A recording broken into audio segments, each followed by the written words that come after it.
Привет из Сингапура. С вами передача «ГолубьМира», где разбираем крутые навыки. Спрашиваем на английском, отвечаем на русском. Подтягивайте язык или смотрите перевод в тайм-кодах. Let's talk about social engineering and let's start with the definition. Social engineering, this is a kind of art when you mislead people. For example, you make a call to someone or you write a message or send an SMS and you ask for something, but in such a way that people will give you some very sensitive information. It could be login, parole, or some else.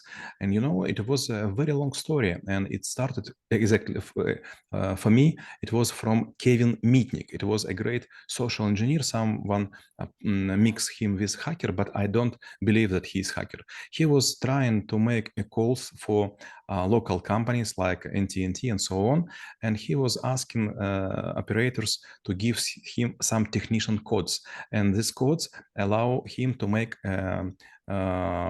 without any payment long distance call, and it was start. Then he was put to the court, and court asked him not to take into the hands computer, keyboard, and so on, and he was sitting in prison. But when he was back from his short jail term, he break the account of this judge, put it to the zero, and in short period he goes to the jail for second term. The second case and second peoples who I have learned about this was two deaf and blind guys who were writing some letters and asking them to help. By the way, several days ago, it was a short message from Reuters that ChatGPT, new version 4, he asked a person, a human being, to make capture instead of him. He was saying that I'm a disabled person, so please help me. I want to search for something, but I couldn't go through the capture. This is also social engineering, but in this time, it was officially for very first time was done by Artilect. So it seems like the social engineering is the way of hacking, but instead of hacking the system or a certain service, you actually are trying to penetrate the people security system as itself. So in terms of the fundamentals and the building blocks of the social engineering, what are the main items that we need to cover? First, you do not attempt to be fraudster. So do not say something that will mislead people. You should explain something in a way that they will believe by themselves. You are, for example, powerful, or you have the right, or maybe you lost some information and they are helping to restore it. It was a hacker conference in London. I don't know exactly, maybe 2003. I was sitting in a room, and one girl, he was from I don't know exactly, from maybe Australia. She asked if anyone wants. She will show in open way how she behave and how she make it. She put the table on the stage, and everyone was thinking that she will make something unusual. But suddenly she asked everyone, in which bank should I call? And they say, I don't know exactly, like United Bank of Scotland or something like this, or Royal Bank of Scotland, RBS.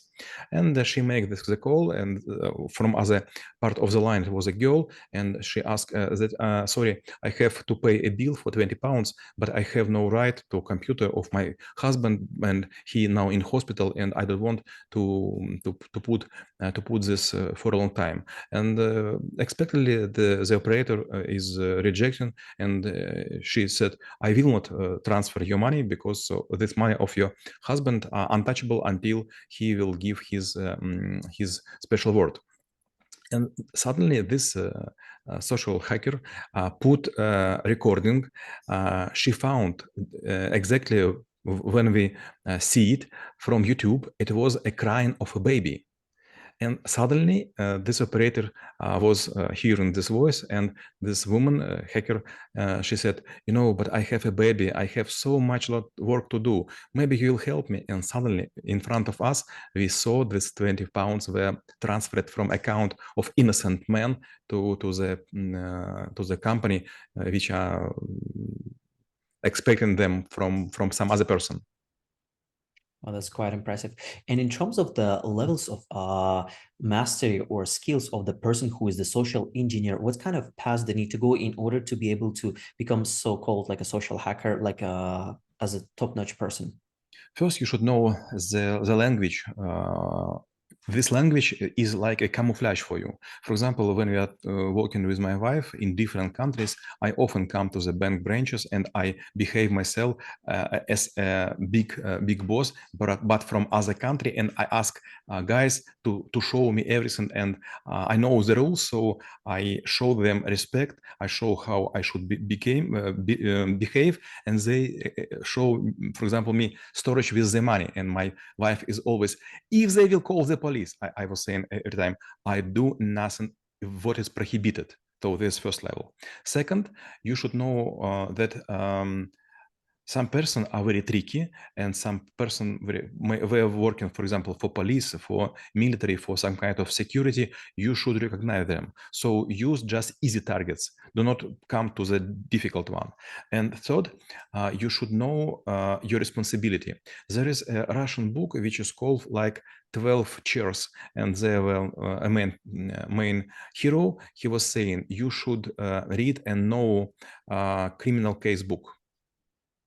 So in terms of the mistakes that people make when they're trying to apply the social engineering for whatever reasons, what kind of, I would say, missteps they may take in so that they could fail?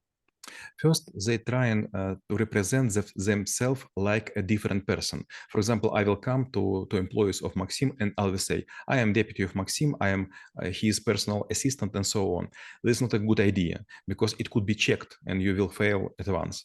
Second, you will ask someone to do a very strict prohibited operation, and you will be alarmed.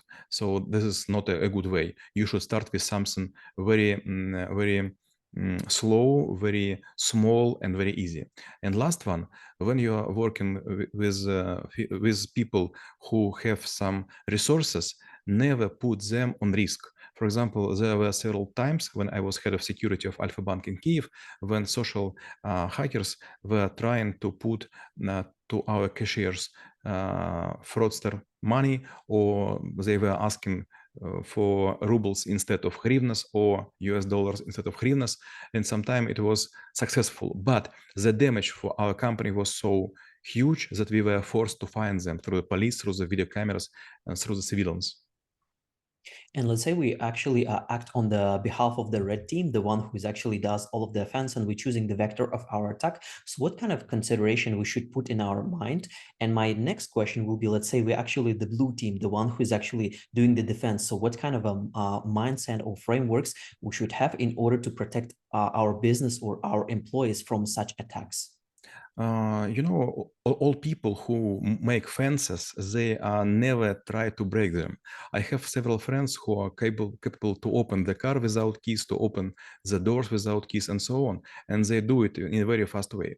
It was a very strange call. I don't know exactly, but it was 2012. I was in Moscow and I got a call from Ukraine, and one shareholder of the huge company was asking me, Oleg, I know that you are not at your homeland, but maybe you can help us.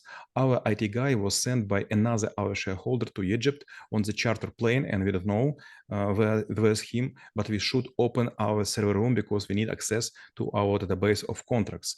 And we break this through the several countries and so on. And we also were using this social hacking and some other stuff, special programs and so on. So you should understand that to break something, this is 10 times cheaper than to build a fence. No fence will stand when you have a very smart attacker. And in terms of the future of the social engineering, given the development of the technology or even the development of the society, what kind of perspectives the social engineering may have?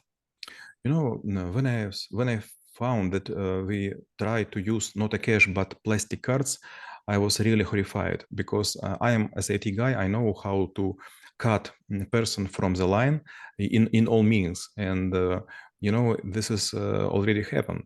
Now we are very dependent from our banks, from our social numbers and other digits. And now, if you have some engineering skills, you could spoil a lot of lives for exact people or for random people. And we're actually looking into the social engineers, as the people who actually doing something kind of a bad thing. But let's look into it from the good stuff. How can you use social engineering for something good and constructive? It was also several times I have done the same. For example, I was coming back from Moscow to Kiev, and suddenly I found a lot of people standing on the customs because something was wrong with IT system. And I was thinking, what can I do?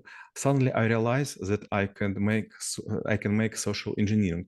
I step forward and I said to custom officers, "Come on, guys, can I help you? I am a builder of the system," which I wasn't. And I was seeing the computer. I found that I could help with some stuff, how to make fast reboot and so on. And suddenly I realized that in this position, it is easy for me to make easy life for a lot of people. And I say, come on, guys, why we are expecting in this queue all the citizens from different countries? We could, for example, force without checking Ukrainian people. And suddenly they realize that I'm right. And they say, if you have a Ukrainian passport, you can buy close to this small kiosks. And in such a way, I was first come from the border. I was helping them to rebuild the system, and I was also responsible for letting through Ukrainian people. This is an interesting case indeed for using social engineering for good. My last question will be how knowing about such skill could help to make this world a better place. I'm sure that if you will work in such countries like Japan or Germany, social engineering will not work. I was trying a lot of times to break through some systems, but these are very bureaucratic countries and they have very strict rules. But if you are working, for example, in America, in New Zealand, maybe in Russia, Ukraine, Kazakhstan, sometimes with help of social engineering, you will move smoothly and much faster than other people. So this is like using a special kind of ski for the slope. А мы рассмотрели навык социальная инженерия и чем он полезен именно вам. Всем мира!